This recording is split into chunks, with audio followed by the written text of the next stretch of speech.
morning, good morning, good morning. Good morning, and welcome to Insect News Radio, reality radio, everybody can be a star.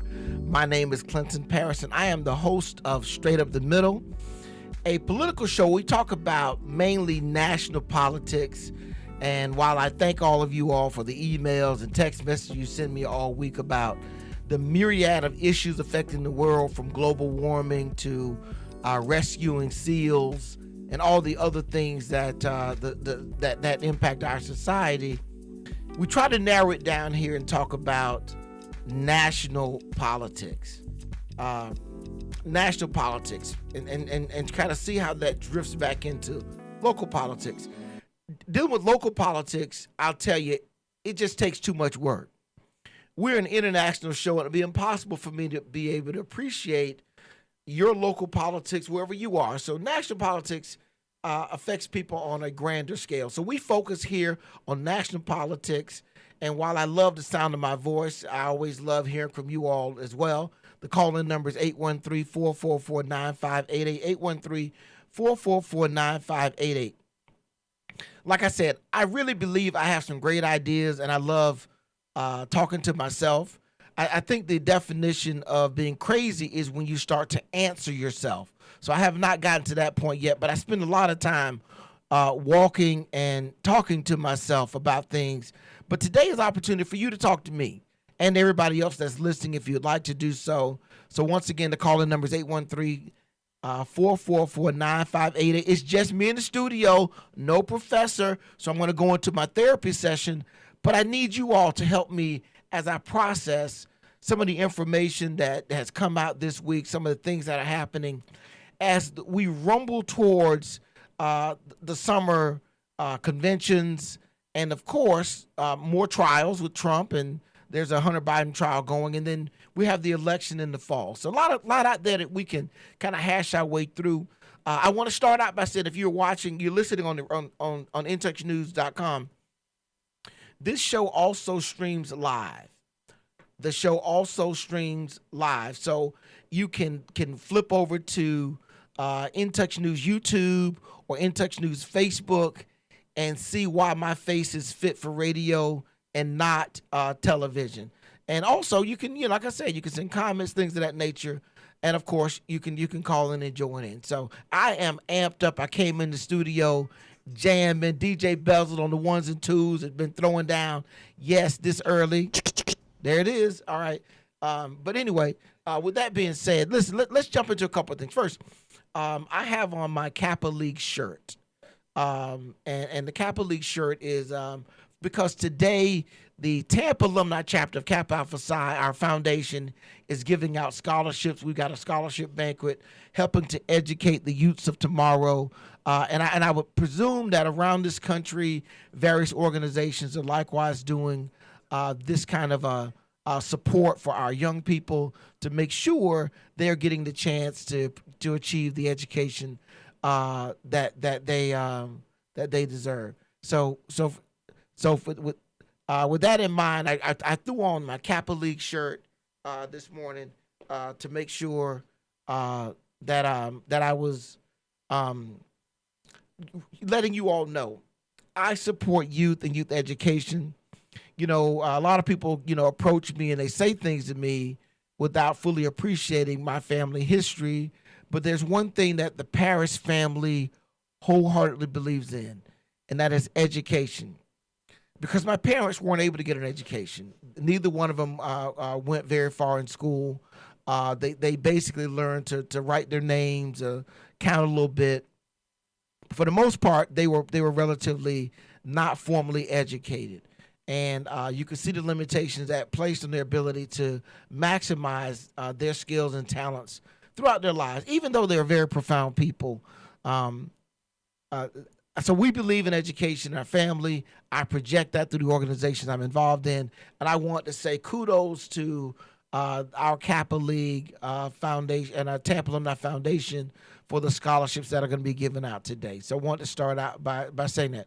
Also, I'm going to go ahead and jump on this, out front. Father's Day is coming up.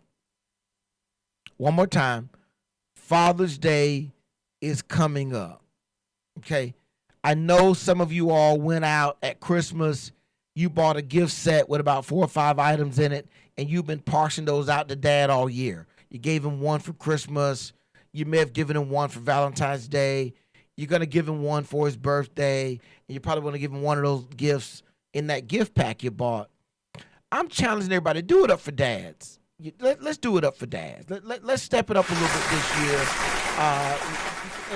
Moms, you got yours in a basket. You just you know what you need to do. But for everybody else, for kids and other folks, really try to think about dad and make Father's Day special. Now, if the man in your household is anything like me, I would say me, I'm relatively understated. Yeah, something weird about my family doting over me. It just something about that. I like the idea of me being the one to show them the appreciation, the consideration, and all the other things that we do, but for Father's Day.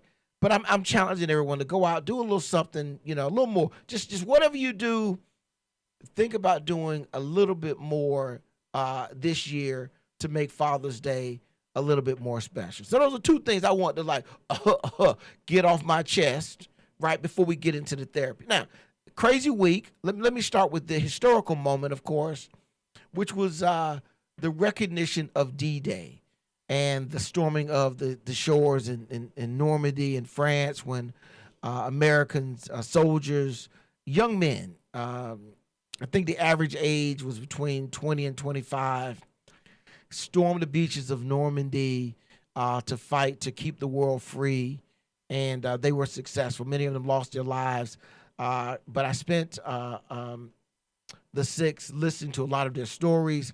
A lot of those men talk about the guilt a lot of them felt about surviving, what they went through, the expectations and things of that nature. We're in a space now where we can forget it because we've had some great moments in our history that they're not being taught with the clarity of the events, and over time I understand that, with the American Revolution, the Civil War, some of our civil rights leaders, World War I. Now we're at the time when we're losing a lot of our World War II veterans. They're most of them are near the age of 100. They're pretty much up in age. They've all gotten older, and so we're losing those stories and those realities. So take a moment to reflect on that, because our world would be very different had those men not fought. Now, let me say this about America, because America, like, hey, we saved the free world, woohoo for America. You didn't really want to go fight. Let's say it like it is. America did not want to get involved in the war. And if Japan had not bombed Pearl Harbor, I don't know if we would have showed up the way that we did. America was so pissed after Pearl Harbor, we were willing to jump into that fight.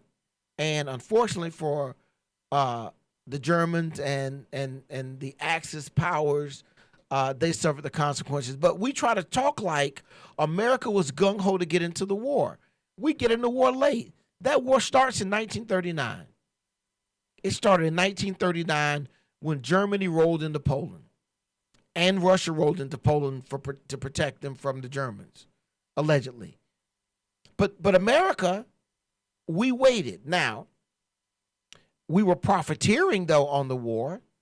Major American companies were involved in producing and building and shipping and selling and making money off World War II. So let's just not jump up and down. I mean, there's revisionist history in a lot of situations, but still there's enough greatness in the moment for us to celebrate those men going ashore and fighting in the war. So really, if you know someone or you have a history connected to World War II, reach out to them, talk to them a little bit, find out a little bit about that time. I was visiting my neighbor yesterday, older white gentleman. He's 87 and ultra conservative, a real conservative, not these new conservatives. I'm talking conservative, not really in favor of civil rights conservative. That kind of conservative. The conservative, why do we need busing conservative? Conservative, red line is good economic policy. I'm talking an ultra economic conservative. And I've gotten him comfortable being open about the world that he has seen. He's 87, ex-military guy, and we had just a wonderful visit as he talked about some of his reflections on the world and hearing about the war and things of that nature. But real conservative values, not this new age. I got mine, you get yours conservative. But I'm talking somebody who didn't want the world to change at all.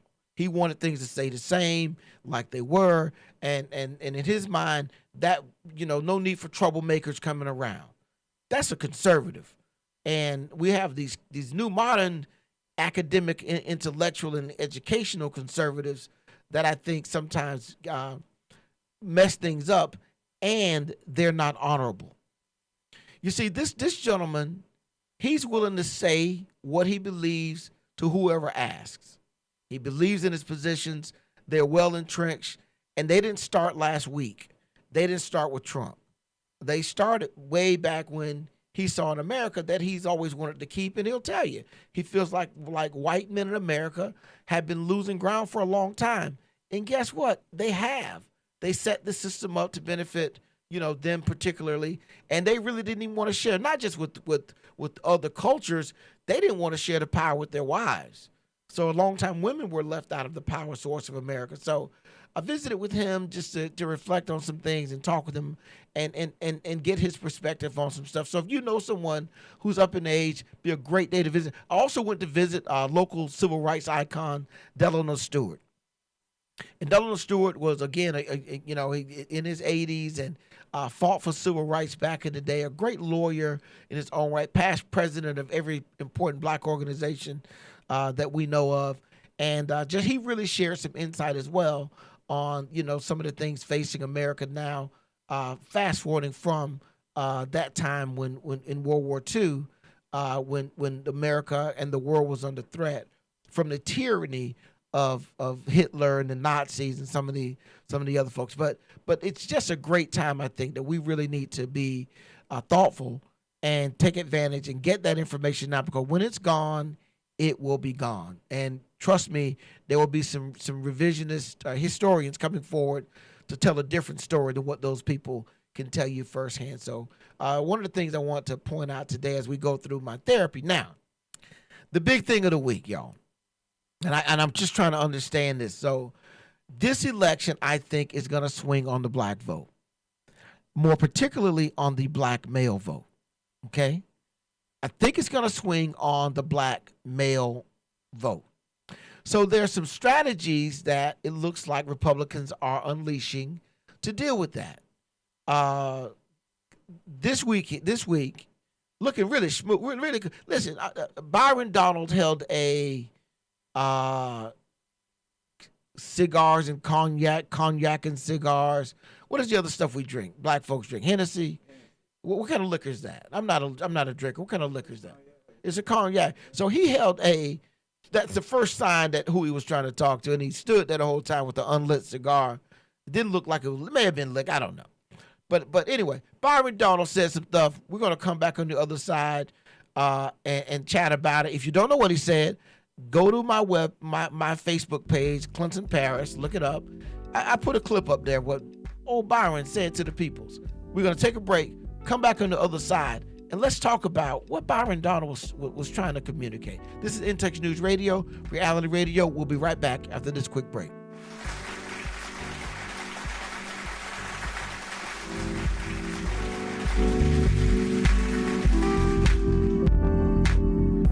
In Touch Radio is smooth soul. Rocking your radio on the sounds of soul.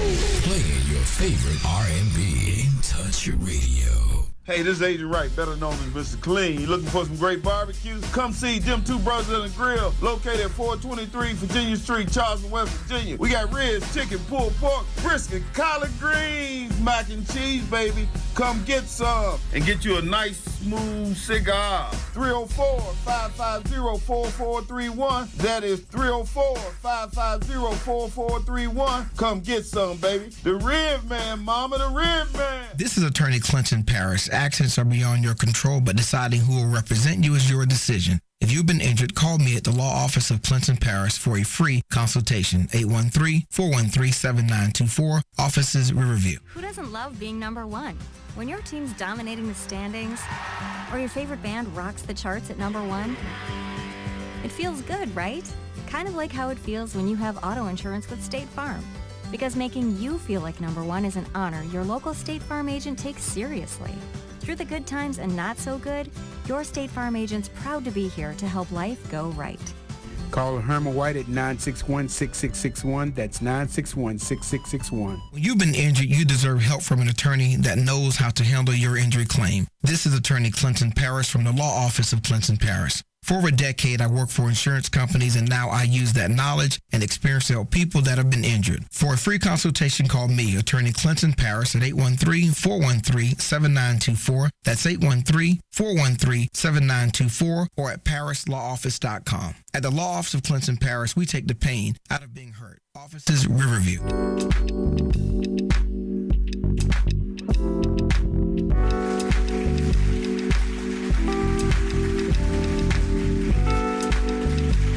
All right, we're back live on Touch News Radio, reality radio. Everybody can be a star. So I laid the premise out about Byron Donald's comments, and so we're in an era of media where anything gets spun any kind of way, right? Things get spun, and so you have to be careful when you hear a clip, and whether or not it's been put in the right context. So I challenge everyone. Byron Donald said something that really bothered me. It really upset me, not for political arguments, but it bothered me because I think it is the darkest, worst time in American history. That is during Jim Crow. You see, let me walk you through the history of kind of what we talk about when we're saying, well, Jim Crow. What is Jim Crow? All right. So the first thing is Jim Crow was a set of laws designed to ensure African Americans after slavery were not able to prosper and enjoy the fullness of being an American citizen. These laws were specifically designed and targeted towards black people, specifically referencing black people. They basically re-legalized oppressing black people. So that's the first thing to think. So those were the laws. Now, I have no harsh feelings about slavery. I don't. Slavery was a worldwide economic approach to doing stuff. It was a worldwide approach to doing stuff. But Jim Crow laws were a sinister, underhanded way to make sure other black people did not get the rights and privileges they deserved or freedoms or enjoy this country to the level they should have. All right, we got a caller on the phone. Good morning, caller. What's your name? Where you calling from? Good morning, it's Carter Trucker calling in, man. You're having a good show. You're wide open this morning. This is my therapy too. Look, man, well, you got to pay. You know, it's on one patient at a time. So you got to chip in on this fee. It costs this therapy. So good morning to you, Carl. How you feeling this morning?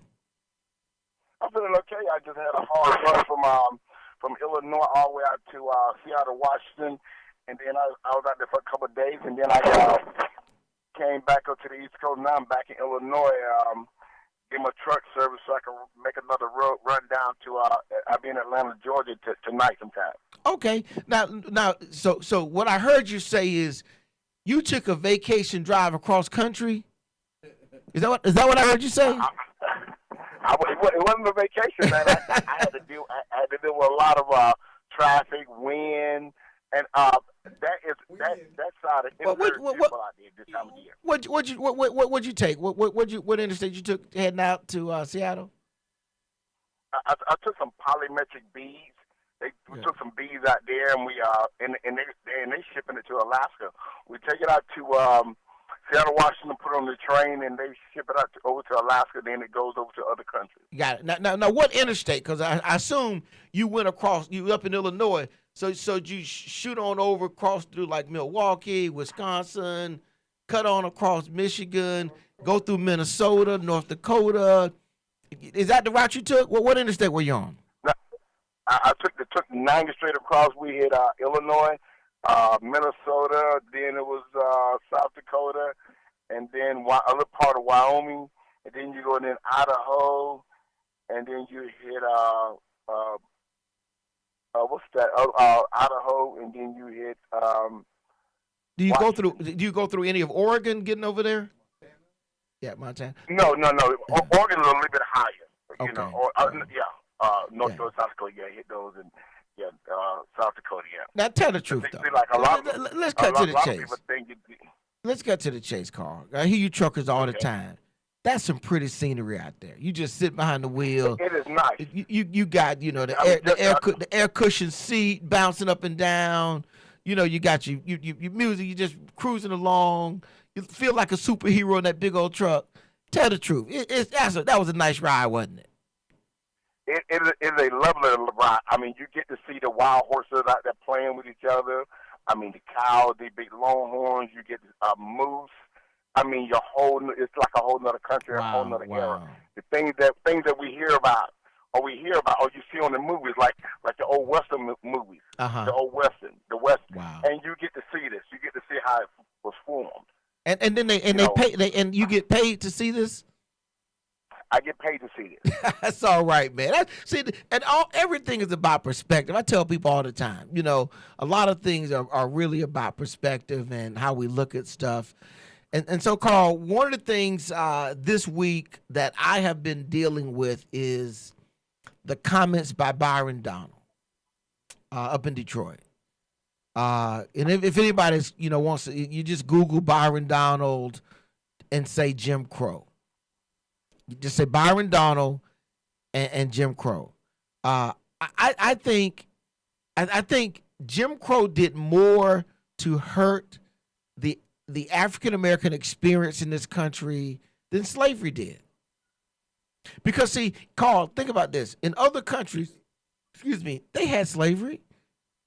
All of the Western world had slavery of Africans. And in fact, you have African slaves in most other countries, enclave, there were pieces of slavery all around the world. The difference was when they ended slavery, what did they do? And America went into a Jim Crow era. And so we have this guy, Byron Donald, stating that, and I want to narrow it down to what is of relevance to us. Let me say it this way. So first he's talking about how his family fell apart, how his parents got divorced, and he doesn't know why or what may have happened, but you know what? They got divorced. I wasn't there. They got divorced, so on and so forth. And then somehow he slides into the black family was more conservative during Jim Crow.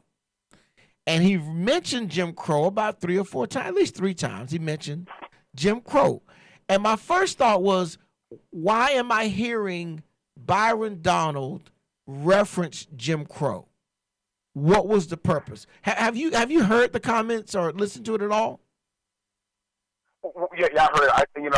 Sometimes you got to be profound to be profane. How you said, you got to say something that's just crazy in order to be noticed. So, either that he's miseducated. I mean, you can look at it. He's miseducated, or he want to rattle the cage a little bit.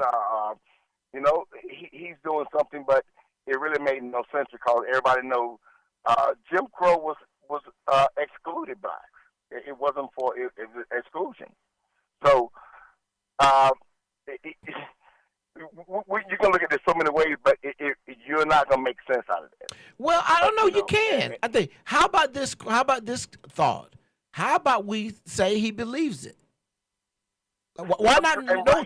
Right. How about we say, hey, he's telling the truth. He believes that the black family was more conservative under Jim Crow. The question becomes, in his mind,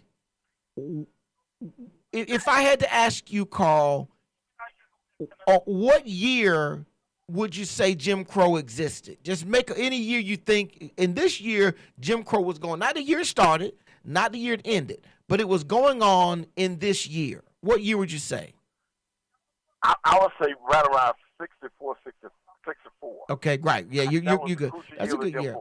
Yeah, that was the year that you get the Civil Rights Act to kind of go over the top of all of those laws. See, Jim Crow laws were mostly local. They were mostly state laws, county, but the states made the laws. Really southern state, right? So the federal government came in. Well, no, northern states had them too. They had them too. They may not have enforced them with the fatality that the South did, but other states had these laws as well to restrict where people could live. And Jim Crow laws said where you could live. They had punishment for crimes that were targeted towards black people. They had laws that allowed people to restrict where black people could buy real estate. They let jobs and companies discriminate against black people in wages. You know, you could pay one employee one amount, pay another employee another amount. Nothing the employee can do about it. But they were litany of laws to make black people feel like and live like second-class citizens. So now, Byron Donald wasn't born during Jim Crow. He wasn't around for it. He didn't live it. And the thing that I was trying to figure out, Carl, is why would he want to reference Jim Crow? See, I started the show by talking about one of my old neighbors. He was around for Jim Crow. He liked Jim Crow. He thought it gave everybody a predictability in how things ran. And his comment to me was, everybody knew what they were doing. Everybody knew what was going on. And guess what? Long as everybody followed the rules, it was peace and calm until the troublemakers showed up. Right. That's what he was saying. I was born back in the day where you couldn't, you had to cross the street, you couldn't look white people in the face, and you couldn't write. Right, exactly. But there are people that say, well, those are good times. That's when America was great. Make America great. Blacks knew their place. And that's what, right. And I thought Byron Donald's comments, well, let me hold on what I think about Byron. Carl, can you hang on for the next segment? I have nothing to do until my truck gets serviced. Okay, all right then. Right. So this is what we're going to do. I'm going to hold on because I was about to tell you, the first thing is not what people say, but why did they say it? It's a very important. If you know why somebody said it, you get a better understanding of what they really meant because you know why they said what they said. So let me come back on the other side. We're going to take another break. Come back on the other side. We're going to hold on to Carl the trucker. He's out, touring the countryside, cruising across the byways and highways, seeing all that wonderful scenery while he gets paid. We'll come back on the other side, and I'm going to explain this to you. This is In Touch News Radio, reality radio. Everybody can be a star. We'll be right back after this quick break.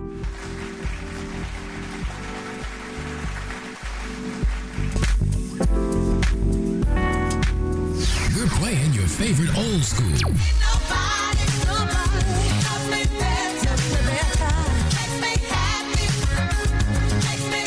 Today's R&B.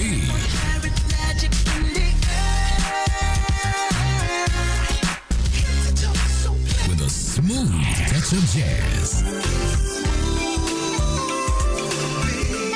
You're listening to In Touch Radio. Call Ricky. Ask Ricky. You need medical or a lawyer. I got the man to do the legwork for you. We tried the other ones before, so believe we hunted down 813-248-6300. Everything gon' be okay. Call Ricky, he coming. He taking care of state of Florida. Grab a pen or sundown 184-361-RICK. That's 184-361-425. Never word from the point forward, just recline. Just ask Ricky, push your boy statewide. Just in case you missed it, I'ma tell you one more time. 184-361-RICK. Call Ricky, ask Ricky, the legal medical referral service. The doctors and lawyers in our network are trained in handling auto injury claims and getting you the best medical treatment and recovery. Dial 1-844-361-RICK. That's 1-844-361-7425. Ricky. Ask Ricky. Tell a friend to listen in. It's In Touch Radio, reality radio.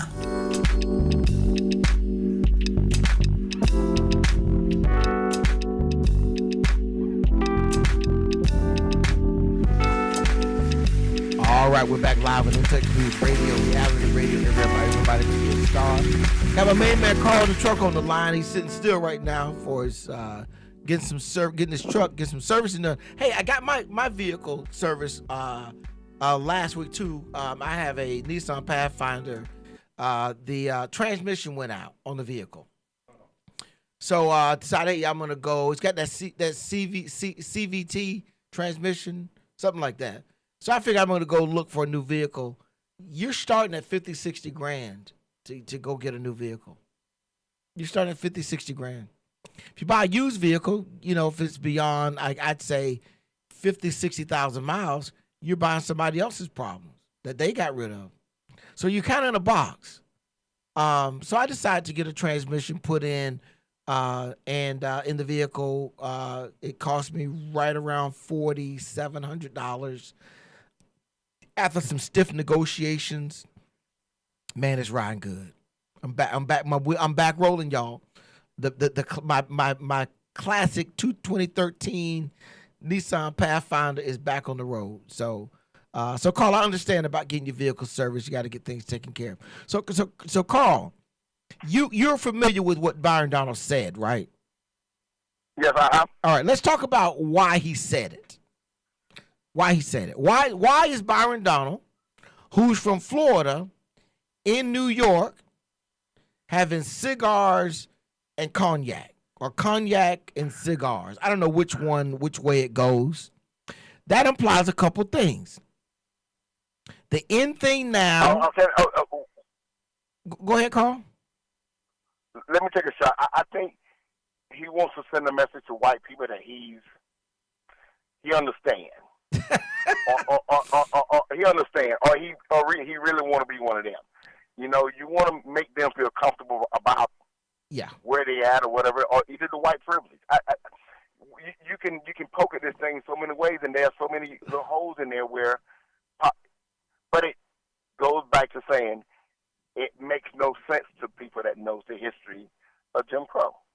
You hit it on the head, Carl. I think. First of all, my question is, why is Byron Donald in Detroit meeting with black folks? Right. Okay. He wasn't in in Florida. He wasn't in his. Okay. He didn't hold this in his district. He was in Detroit. You know, when you think of Detroit, you think black. Detroit, Milwaukee, you know, Southside Chicago.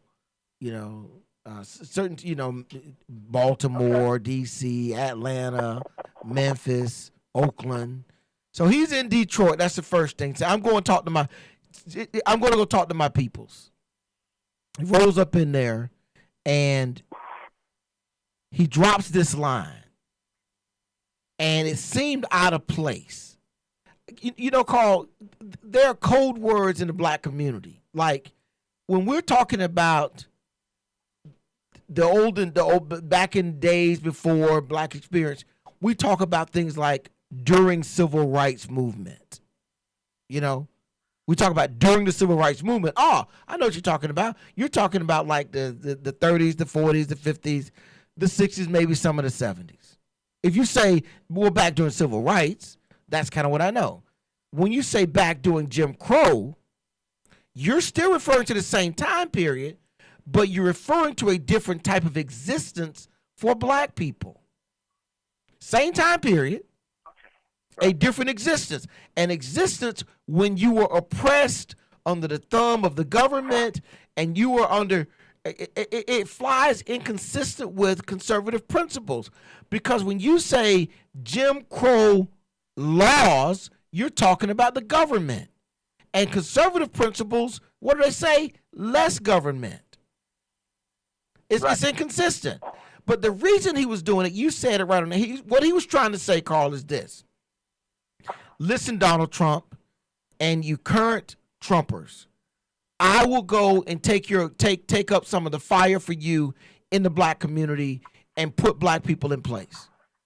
I'll go in there and do it. Watch me do it. Because see, he's battling with Tim Scott to be the black spokesman for Donald Trump. They're in a fight. So how do I know that? Well, Tim Scott has announced now he's going on tour. Guess where he's going on tour, Carl? Guess where Tim Scott's going? Michigan? To the black community. He is now going to be holding a series of events in the black community to talk about Donald Trump's message. See, before it's more like Amoroso and what was that bald head guy, the conservative guy? He just disappeared. I don't know where he went. He used to be on the radio all the time, talking on Fox News and all the conservative stations. I cannot think of his name right now. Dark-skinned guy, very wealthy, made a lot of money investing and stuff. And but see, they're battling to be the spokesperson for Donald Trump. They also have the ability to raise money as politicians. And there's some crazy money out there that can be raised. So that's what I think he was. I really don't believe he thinks. But let me say this also, Carl, and I know I'm going to get in trouble for this. Why do you think so many of these talking head Republican conservatives are married to white women? They all seem to be married. And if you don't, you got Tim Scott, you got to go get one. They all, Byron Donald, Tim Scott, Clarence Thomas. I can go on and on.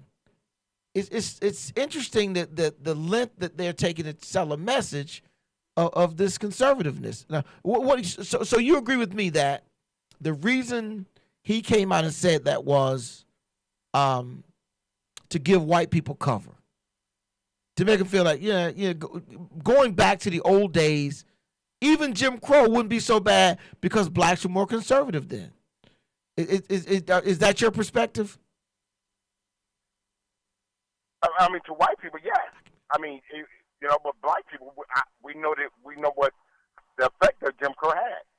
Now, white people look at it as that because we were labeled as second-class citizens. We didn't deserve it. Right? You come out of slavery, so we didn't deserve anything.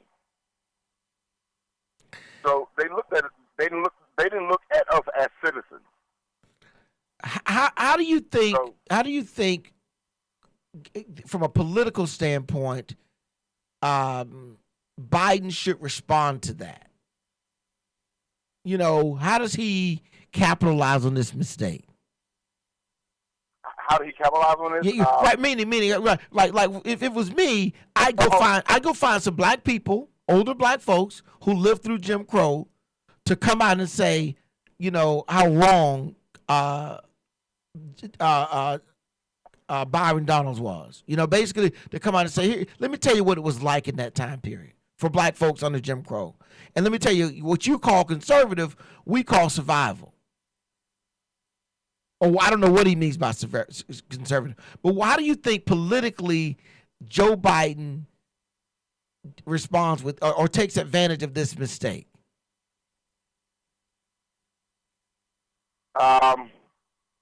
Repeat that again. How does Joe Biden's campaign capitalize on this? There's an opening right here to take the narrative, not the media, from a campaign standpoint. What do his surrogates come out and say? That frame, do they come out with black family, stats, say, hey, here's stats about black families? Do they come out with live testimony from Jim Crow era people? Hey, this is what I went through, and my uncle was lynched, or, we had to get off the side. What do you think politically Joe Biden should use or do to take advantage now of this situation? I think he should come out and have a rebuttal and just say, give a little tap about the Jim Crow and really counter that his statement. Well, he has to be careful because Joe Biden has a muddy past as it relates to some of his actions dealing with the black community. He comes out of an era where he was not in favor of busing, which we know about that. He's got some votes for some crime bills that negatively impacted black communities. So I don't think he can be the person on the forefront, but his campaign can get out surrogates, I think, that can. That makes sense? Right. And but the question is, well, who does he send out though? Does he send out older people, black folks? Does he send out younger folks? Who does he send? Does he send out men? Does he send out women? You know, he's got to come up with a strategy to take advantage of it. And I know he's over in Europe now, meeting with the French and what was it, parlez-vous français, and they're over there, you know, eating the, you know, whatever they do, cheese and crumpets. I guess the senator from South Carolina will be a good. Clyburn would be the person. Yes, that's the guy they need to get out. They need to get Clyburn because he's old enough to talk about it in real life terms, right? Yeah. And he's respected enough to put into context. Right. You know, it's unfortunate that's the reality of it. Now, real quickly, Carl, before I let you go, have you been tracking the Hunter Biden trial?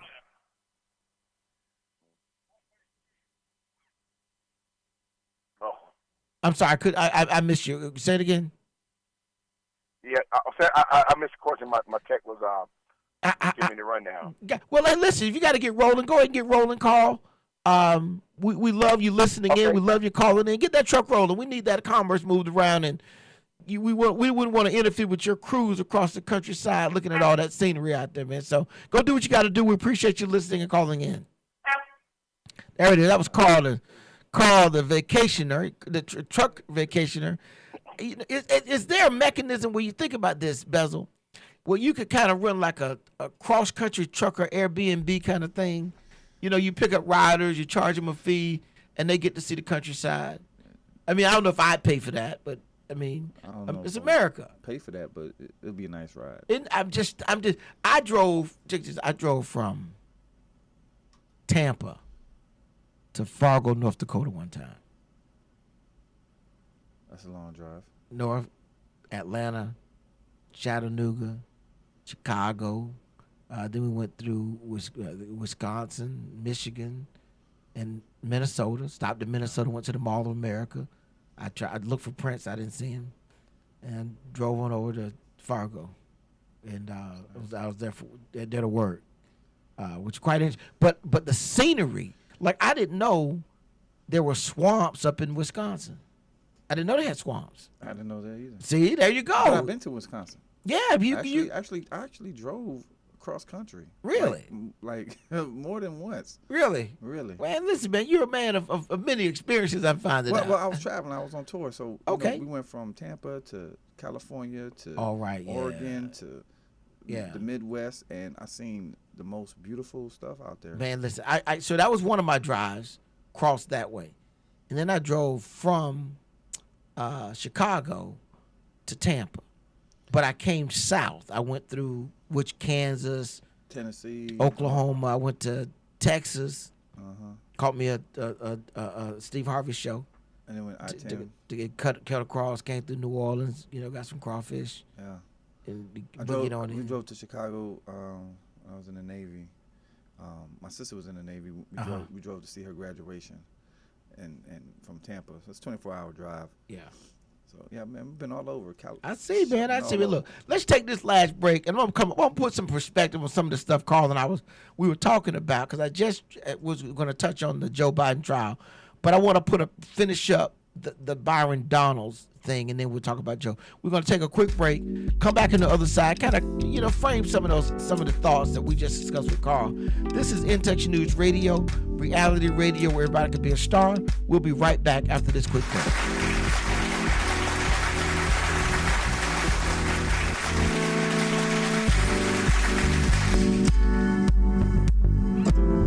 When it comes to reality radio, everyone is a star. I know that's right. On your smooth soul and R&B station. On the World Wide Web. Access granted. In Touch Radio. By now, we're all aware of the dangers of COVID-19. Like others with existing health issues, cancer patients are at a high risk due to their compromised condition. If you are newly diagnosed with cancer, your care likely can't wait. Moffitt Cancer Center is the best place for your cancer concerns and to provide guidance to help you plan your next steps. We're here for you. Call 1-888-456-2839 or go to moffitt.org/here-for-you. Hey, this is Agent Wright, better known as Mr. Clean. You looking for some great barbecue? Come see them two brothers on the grill, located at 423 Virginia Street, Charleston, West Virginia. We got ribs, chicken, pulled pork, brisket, collard greens, mac and cheese, baby. Come get some and get you a nice, smooth cigar. 304-550-4431. That is 304-550-4431. Come get some, baby. The Rib Man, mama, the Rib Man. This is Attorney Clinton Paris. Accidents are beyond your control, but deciding who will represent you is your decision. If you've been injured, call me at the law office of Clinton Paris for a free consultation. 813-413-7924. Offices Riverview. When it comes to reality radio, everyone is a star. I know that's right. On your smooth soul and R&B station. On the World Wide Web. Access granted. In Touch Radio.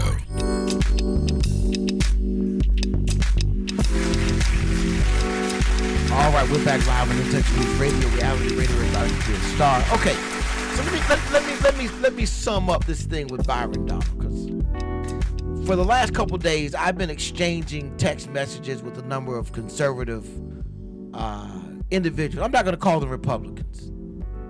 You know, let me say I'm not going to even call them Republicans. I'm going to say they're non-liberal and they're not Democrats, because I don't want to label them. Because I don't know where they fit really, because I think the Republican Party's gone. There's the Trump Party. There's a conservative philosophy, which I don't see in politics right now. I don't see it. What I identify with conservatism, limited government. I don't see that. I see more government, not just from Democrats, but Republicans too. And if you think that's not the case, all you have to do is look at some of the stuff that DeSantis has done in Florida, what's been done in Texas, and some other states where they've added laws that just make they're draconian laws restricting people's rights on things such as access to contraception, access to the abortion, things of that nature, and so on. Conservative is conservative economic policies. That's not just with spending. It's so many other things. And there are ways you can enhance and support American society in a conservative way without adding laws the way that they've done it. But that's because we don't see that now. So I don't want to label people. But I've had some people who don't agree with me exchanging information. Now, there's a reason I'm sitting here by myself. There used to be three of us. Kind of like there used to be dinosaurs. You know? There's one of me now. There were three at some point in time. I am what you call a survivor. I'm just saying. I'm just saying it. That's the way I look at it. So I struggle to get people who disagree with me to really stand on what they say. And I don't, some of it is coded and some of you can't get. Like one of my people I reach out to said, you need to listen to the whole video. I said, I did listen to the whole video. And I re-listened to the whole video. And I couldn't for the life of me understand why would a black man raised in a black family have a black experience in America reference Jim Crow to say anything good about black people. It's like DeSantis saying slaves parlayed their skills as slaves. It's like DeSantis, it's the exact same idea. Why would you reference that? There's so many other ways to say it, unless, and I'm going to say this, Byron Donald's a very sharp guy. He is on a mission. He's not J.C. Watts, who had a value system. Byron Donald sees a opening to be a power broker within the Trump orbit. And to do that, you got to say certain things. You got to kind of say, stop whining black people. You don't have it so bad. And if you do have it bad, it's a Democrat's fault. Because you were better off when you used to vote for Republicans. Let me remind you of when America was great and you all had better stuff than you have now. You had better ways and rights and things. In fact, the worst time in your history during Jim Crow, you had it better than you do now. That's the code in what he was saying. And that's the horrific part of it. It's one thing to believe certain things and you go down this road. It's another thing to mislead people. Byron Donald is going to turn into a profiteer, political profiteer. Tim Scott has already done that. You know, there was a time when Tim Scott would fight for improving some criminal laws and things of that nature. And somebody said, look, bro, if you drop all that, you toe the Trump line, there's a lot of money in this for you. And I'm not talking like 150,000. I'm talking millions of dollars. People like him raise, like people like him and Marjorie Taylor Greene and some other folks raise by towing the Trump line, by getting it out. And so Byron Donald has seen an opening to jump out front on this. He's realized something. You say, wait a minute. He's realized this, and I'm a manly man, y'all. You know, Clint's all man. He looks better, and he's better spoken than Tim Scott. Tim Scott looks like a caricature, and there's something weird going on. I don't know what it is, but there's something weird going on with Tim Scott. Byron Donald says, hey, that door is wide open. You know, for everything I present and look like, I look like a down brother. You know, I get it. I understand the experience until you peel back some of the layers. And the first layer for me is him giving cover by referencing something like Jim Crow. America is embarrassed beyond measure by Jim Crow. I mean, historians study how could a country with such a constitution based on liberty and freedom ever fall into that trap? And here comes Byron Donald saying, you know, people were more conservative under that. You know, when you could be killed for just, like the young man was killed for sending cards to his classmates, and he was hunted down and killed, thrown into a river. So that's my pin on Byron Donald. Just be wary of people like him. You're going to be seeing a lot more of him, and you'll be seeing a lot more of Tim Scott in the near future doing this kind of, you know, cover rhetoric. Now, the Hunter Biden trial. Hunter Biden's on trial because evidently he checked the box saying he was not a drug addict at the time that he bought a gun. He owned a gun for a total of 11 days. 11 days he owned that gun. Never shot anybody. In fact, the gun was discarded. I'm still trying to figure out why are we spending taxpayer money having a judge who was appointed by Donald Trump and who has evidently been associated with donating to conservative causes trying a case like this. But what you don't hear are Democrats saying the system is rigged. You don't hear Democrats saying the judge is corrupt. You don't hear Democrats saying the judge rigged up the jury to just be against Hunter Biden. What you hear the Democrats saying is the justice system is what it is, and it'll roll through and do its thing. And whatever comes out the other side, hey, we'll deal with the other side. And hopefully, you know, Republicans will be happy with themselves for this case having gone to trial. But I like what I'm seeing for the Republicans in their willingness to be hypocrites consistently. They're all for the Hunter Biden trial while they're all against the Joe Biden trial. I just don't know how people walk around and shake people's hands that function that way. To me, it's staggering to me. Listen, I appreciate you all as always for coming in, listening in. Appreciate Carl the Trucker for calling in. Get your antennas up, people. This summer's going to be wild. And I know it's hot outside. You'll be okay. Let's have a great summer, everybody. Be safe. And most of all, stay informed. And we'll see you back here next week. Take care.